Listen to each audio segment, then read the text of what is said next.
అబద్ధాలు అరాచకాలకు care of address గా ఉండే బొల్లా బ్రహ్మానాయుడికి వాస్తవాలు కనిపించకపోవడంతో వింతేమీ లేదని ఎద్దేవా చేశారు. మాజీ MLA Telugu Desam party Vinukonda senior నాయకుడు మక్కిన మల్లికార్జునరావు. విద్యుత్ ఛార్జీలు పెంచింది, భూ కబ్జాలు, సెటిల్మెంట్లు, రౌడీయిజం చేసిందెవరో నియోజకవర్గ ప్రజలందరికీ తెలుసు అని మండిపడ్డారు.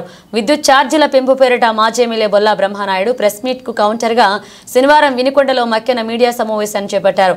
ఈ సందర్భంగా మాట్లాడుతూ వాళ్లు చెబుతున్నట్లుగా వినుకొండలో శాంతి భద్రతలు లేకుంటే బొల్లా వినుకొండలో అడుగు పెట్టగలిగేవారా, నిరసన దీక్షలు చేసుకోగలిగేవారా అని ప్రశ్నించారు.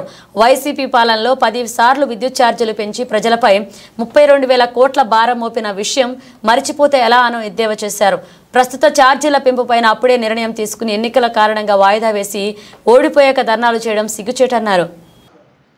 జగన్మోహన్ రెడ్డి గారు ముఖ్యమంత్రి ఉన్న సమయంలోనే రెగ్యులేటరీ కమిటీ ద్వారా నాగార్జున రెడ్డి గారు చైర్మన్గా ఉన్నటువంటి సంస్థ ద్వారా వారు కమిటీ వేయటం, దాని మీద వారు నివేదిక ఇవ్వటం, దాని ఎన్నికల సమయంలో ఆపడం జరిగింది. ఆ నివేదికనే నేను బయట రావడం జరిగింది.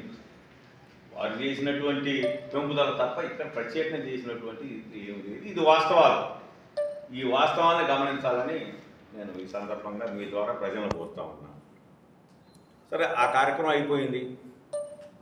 సరే, మన గౌరవ మాజీ శాసనసభ్యులు బ్రహ్మనాయుడు గారు తర్వాత ప్రెస్ మీట్ పెట్టి ఈ ప్రభుత్వం వచ్చిన తర్వాత జరుగుతున్నటువంటి చెప్పడం అనేది అధికార పార్టీ కానీ ప్రతిపక్షానికి బాధ్యత. నువ్వు చేసిన పని ఏంటి? ప్రస్తుత శాసనసభ్యుని, మాజీ శాసనసభ్యుని నాతో సహా మమ్మల్ని ముద్దాయిగా పెట్టించే కార్యక్రమం నువ్వు చేస్తావా? అక్కడ వాళ్ళు ఇచ్చిన రిపోర్ట్లో నువ్వు సమక్షంలో నీ లాయర్ కూర్చొని, నువ్వు ఒక రౌడీ షీటర్ కూర్చొని ఒక శాసనసభ్యుడిని, ఒక మాజీ శాసనసభ్యుడిని ముద్దాయిగా చేసే కార్యక్రమం చేస్తావా? ఈ విధంగా చేసుకుంటా పోతే మరి ఇప్పుడు ఈ జరిగేటటువంటి కార్యక్రమాలంటే నువ్వు బాధ్యత అవుతావుగా? బాధ్యత లేకుండా ప్రవర్తిస్తుంది నువ్వు. 5 ఏళ్ల అహంకారంతో 5 ఏళ్ల పాటు రౌడీజం చేస్తూ, రైతులను కొట్టిస్తూ, వ్యాపారుల్ని భయభ్రాంతులు చేస్తూ, రియల్ ఎస్టేట్ నేను చేయలేదంటవా? ఎవరు చేశారు రియల్ ఎస్టేట్? నువ్వు చేయక జీవి ఆంజల్ చేసిందా, మక్కిన మల్లికార్జునరావు చేసిందా? రా, నేను చూపిస్తా. నువ్వు ఎన్ఆర్ఈఎస్ నిధులతో నువ్వు కొన్నటువంటి ప్లాట్కి నువ్వు సిమెంట్ వదిలేసుకున్నావు, అది నేను నిరూపిస్తా. ఇంకుపాలెం పంచాయతీ పేరు మీద నువ్వు కొన్నటువంటి నరసింహారెడ్డి గారి దగ్గర బెదిరించి నువ్వు కొన్నటువంటి భూములు, నువ్వు రిజిస్ట్రేషన్ చేసుకున్నటువంటి భూములకి ఎన్ఆర్ఈఎస్ నిధుల ద్వారా నీ చేను చుట్టూరు సీసీ రోడ్లు వేసుకున్నావు. ఇది రియల్ ఎస్టేట్ కాదా? అదేవిధంగా జగనన్న కాలనీకి పదే చెప్పడం ఎందుకు? నువ్వు కొన్నదంతకి, నువ్వు అమ్మిందంతకి ఎన్ని వాస్తవాలు కదా? రియల్ ఎస్టేట్ ప్రభుత్వం ద్వారా రియల్ ఎస్టేట్ చేసినటువంటి ఏకైక ఎమ్మెల్యేని ఈ నియోజకవర్గంలో మీరే. ఈ వాస్తవాలను మరుగున పరచాలని, ఏదో ఇక్కడ దౌర్జన్యాలు చేస్తున్నారు, ఇక్కడ దుర్మార్గాలు చేస్తున్నారని మీరు ఆపాదించడం ఎంతవరకు న్యాయం? అదేవిధంగా ఈరోజు గుమ్మనపాడు ఉంది, రా నేను నిరూపిస్తా. గుమ్మనపాడు నీ అనుచరులు, నీ ఎన్నికలుతుండేవాళ్ళు ఈరోజు కూడా ఆడ పిడుగురాల్లో కొనుక్కున్నటువంటి వయసులు, కాకినాడలో కొనుక్కున్నటువంటి కొంతమంది పెద్దలు వాళ్ళ మీద కూడా ఈరోజు కూడా దౌర్జన్యం చేస్తూ, ఈరోజు కూడా పోలీస్ స్టేషన్లో కేసులు పెట్టిస్తూ, నీ వెనక్కి ముసుగేసుకున్నటువంటి న్యాయవాదులు కొంతమంది చెబుతున్నారు. నీ పక్కన ఉన్నటువంటి వారు బెదిరిస్తూ, కబ్జాలు చేస్తూ, కేసులు పెట్టిస్తూ ఈరోజు కూడా డబ్బులు పోగు చేస్తున్నారు. ఇది వాస్తవం కదా? ఈ విధంగా చెప్పుకుంటా పోతే చాలా ఉన్నాయి. ఇవన్నీ వాస్తవాలను నిరూపించడానికి ఇక్కడ తెలుగుదేశం ప్రభుత్వం సిద్ధంగా ఉంది. ఈ పాలన పారదర్శక పాలన. చంద్రబాబు నాయుడు గారు ఎవరు తప్పు చేస్తే వారిని ఖచ్చితంగా శిక్షించేటటువంటి పరిస్థితులు ఆయన ప్రభుత్వం నడుస్తూ ఉంది. ఈ రోజున వినుకొండ నియోజకవర్గంలో ఎక్కడా దౌర్జన్యం లేదు. అభివృద్ధి కార్యక్రమాలు, సంక్షేమ కార్యక్రమాలు బ్రహ్మాండంగా నడుస్తున్నాయి. ఎక్కడన్నా లోటుపాటు ఉంటే తప్పనిసరిగా మీరు తెలియజేయండి. వాటిని సరిదిద్దుకున్న క్రమంలో మేము ఉంటాం.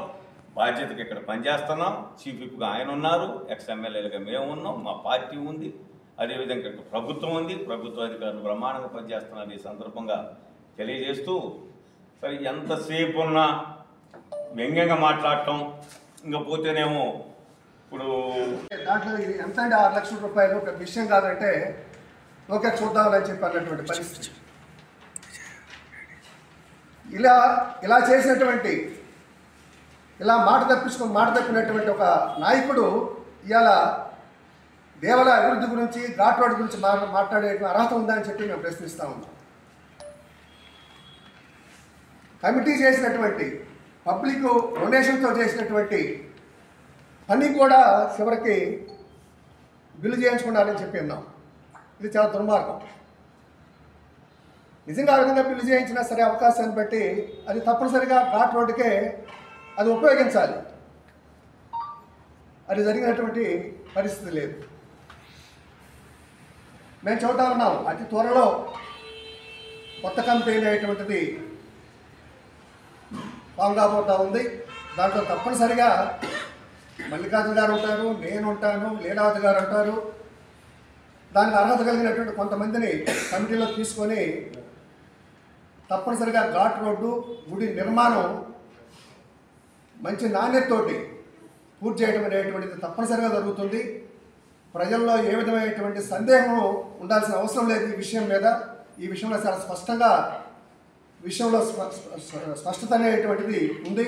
అధికారులు దానికి తగినటువంటి అధికారులు కూడా పిలిచి వాళ్ళతో మీటింగ్ వేసి దాన్ని విధి విధానాలు ఎట్లా ఏంటి అనేటువంటిది చర్చించడం జరిగింది. అతి త్వరలోనే ఘాట్ రోడ్ నిర్మాణం, అలాగే అంటే ఇంకా జరగాల్సినటువంటి మిగతా పనులు, అలాగే దేవాలయ నిర్మాణానికి సంబంధించిన మిగతా పనులు మొత్తం కూడా స్టార్ట్ కాబోతూ ఉన్నాయి. ఇది ఆంజనేయ గారి మాట, మా అందరి మాట కూడా. ఎందుకంటే దీంట్లో దాపరికం ఏం లేదు, చేయాల్సినటువంటి పబ్లిక్కి సంబంధించినటువంటి దేవుడికి సంబంధించినటువంటి కార్యక్రమం కాబట్టి.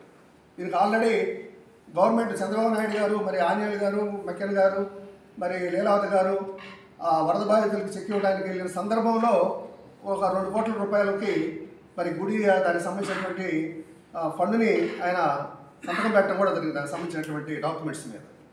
ఇది ఆల్రెడీ ప్రాసెస్లో ఉంది.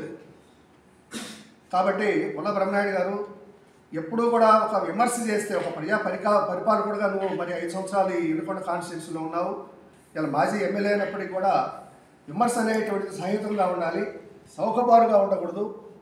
ఏదో అవకాశం ఉందని చెప్పి ఏది పడితే అది మాట్లాడటం అనేటువంటిది పరిపాలకుడు ఇది కరెక్ట్ కాదు.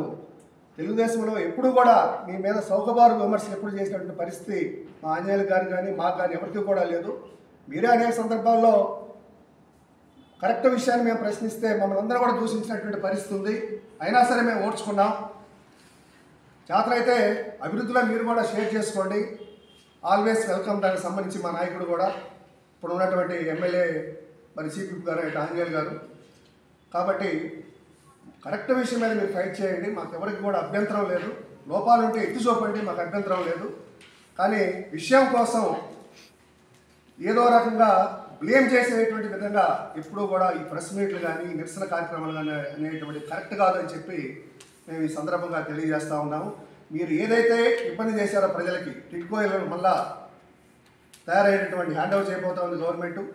అన్న క్యాంటీన్లు మళ్ళీ ఓపెన్ బ్రహ్మాండంగా అందరూ కూడా మరి భోజనాలు చేస్తూ ఉన్నారు. ఇది చూసి మీరు నేర్చుకోవాలి పరిపాలన అంటే ఏంటో. ఇలా చంద్రబాబు గారిని నేను చూసి ఇప్పుడు పరిపాలన ఏ విధంగా ఉంటుందనేటువంటి విషయాన్ని నేర్చుకోవాల్సిన అవసరం మీ వైసీపీ పార్టీలో ఉన్నటువంటి జగన్ రెడ్డి గారి దగ్గర నుంచి మీ అందరికీ కూడా ఉందని చెప్పి నేను చెబుతా ఉన్నాను. ఏ రోజైనా ఇల్లు దాటి వచ్చి ప్రజల్లోకి వచ్చి ప్రజా సమస్యలు ఉన్నటువంటి పరిస్థితి మీ జగన్ రెడ్డి గారికి ఉన్నాయా? మీరు ఎప్పుడన్నా పోయి అపాయింట్మెంట్ అడిగి